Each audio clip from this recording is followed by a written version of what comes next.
Aquel parque era un pulmón verde para un distrito mayoritariamente lleno de fábricas y comercio mayorista, con poca presencia de casas y departamentos habitados por gente muy humilde.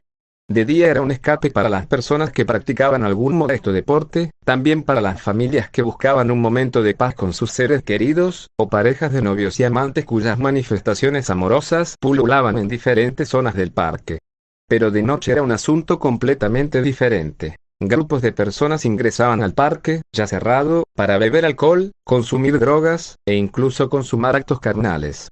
Todo esto, bajo el amparo del manto de oscuridad que cubría las áreas verdes. Entraban a diferentes horas a lo largo de la noche, por un agujero en la malla de gallinero que se encontraba en cierta parte del perímetro, haciendo así un quita a la vigía del anciano guardia que custodiaba de noche la única entrada autorizada del parque. Pero había una zona del parque que nadie y muy pocos se atrevían a visitar en penumbra, era un pequeño cerro de no más de 70 metros de altura y en cuya cima se encontraba un mirador al que se podía ascender por un camino de tierra bien delimitado. La razón era que se tejían aterradoras historias acerca de lo que ocurría de noche en aquel cerro. Las historias iban desde sonidos de llantos de bebés hasta apariciones espectrales y susurros de estos mismos. Estas historias nacían de leyendas urbanas narradas por las personas que habitaban el sector, ya que durante los tiempos de la dictadura, aquel parque era un vertedero y se decía que ahí se desechaban los cuerpos de algunos de los detenidos desaparecidos asesinados por el régimen imperante en el país, para ser procesados o incinerados junto con toneladas de basura. Un grupo de 3 amigos ingresan al parque una noche para disfrutar de unas cervezas compradas a un vendedor sin escrúpulos, ya que ellos eran menores de edad, ninguno superaba los 16 años. Era la primera vez que entraban al parque de noche, estaba de moda, y era perfecto para evitar la presencia policial que se paseaba por las plazas del sector confiscando bebidas alcohólicas. Estos 3 amigos conocían bien las historias que rondaban aquel cerro, pero en la imprudencia de la juventud, y quizás para presumir luego la historia de su valentía, decidieron subir aquel camino de tierra hasta el mirador. Ya en la cima dieron rienda suelta a saciar su sed de alcohol, entre conversas y bromas fueron pasando las horas sin alguna novedad más que el sonido de grillos y las risas del grupo. Todo cambió cuando uno de los efectos secundarios del alcohol se apoderó de la vejiga de uno de los chicos, y decidió buscar algún lugar con más privacidad para poder orinar.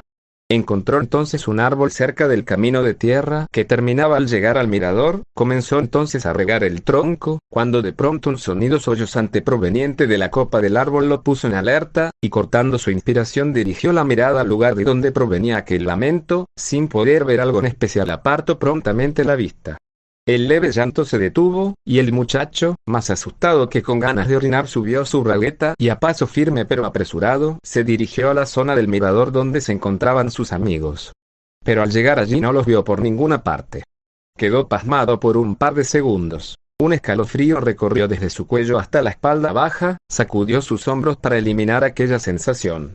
Intentó conservar la calma y convencerse de que era una típica broma de sus amigos, teoría que halló su fin cuando en el suelo, cerca de donde se encontraban compartiendo hace unos momentos, estaba una de las botellas de cerveza rota con el líquido esparcido en el suelo. El muchacho se acercó a la botella para recogerla, en ese momento se dio cuenta al levantarla y tocando sin querer el líquido esparcido, que estaba caliente. Metió 2 de sus dedos en una de las mitades de la botella para analizarlo, era espeso e intentando focalizar la vista en la oscuridad, notó lo que le pareció ser sangre. Nada de todo el líquido que se encontraba en el piso o en la botella tenía olor a cerveza, todo era aquella sustancia roja y espesa. Entró este joven en pánico, soltó la botella y se dirigió rápidamente al camino de tierra para alejarse lo más posible de esa zona. No sabe si fue por el pavor del momento o si en verdad era así, pero mientras bajaba por el camino escuchó llantos y susurros amenazadores de los que poco podía distinguir qué decían, y un viento helado y gélido parecía barrerle los pies como expulsándolo del cerro. El sudor frío comenzaba a bajar por su frente mientras corría, los llantos, los susurros y el viento comenzaban a hacerse más fuertes. Ya faltaba un cuarto de camino cuando tropieza y golpea su cabeza contra una roca que delimitaba el camino.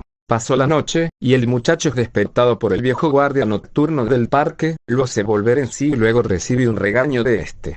Una vez recobrado el conocimiento en su plenitud, el chico pregunta por sus amigos entregándole sus descripciones al guardia. Él le comenta que se encontraban en el puesto de vigilancia esperando una ambulancia junto a su compañero del otro turno, no estaban mal heridos, pero habían rodado un poco por las faldas del cerro magullándose en la caída. Aliviado, el joven acompaña al guardia hasta el puesto, ahí los encontró, pensó en preguntarles qué les pasó, pero recordó lo que había vivido en la noche, y sin decirles una palabra los miró y vio en sus ojos, algo perdidos, que para los tres las palabras sobraban acerca de lo que pasó durante la noche. Se mantuvieron en silencio mientras esperaban a la ambulancia que los llevó al servicio de atención médica en donde luego fueron recogidos por sus padres. Transcurrieron 2 semanas y no habían vuelto a verse o hablar desde ese día. Uno de los muchachos que rodó por las faldas del cerro se suicidó a la 3ª semana, sin dejar una carta o explicación alguna de su acto. Los otros 2 se encontraron en el funeral de su amigo, no se hablaron salvo para decirse hola y preguntar solo por cortesía cómo se encontraban. Con el tiempo perdieron el contacto y no supieron más el uno del otro. Para el muchacho que se encontró con la desaparición de sus amigos aquella noche y con la botella de cerveza con aquel líquido rojo, siempre fue un misterio dónde quedó aquella evidencia de lo sucedido, ya que no encontraron dicha botella.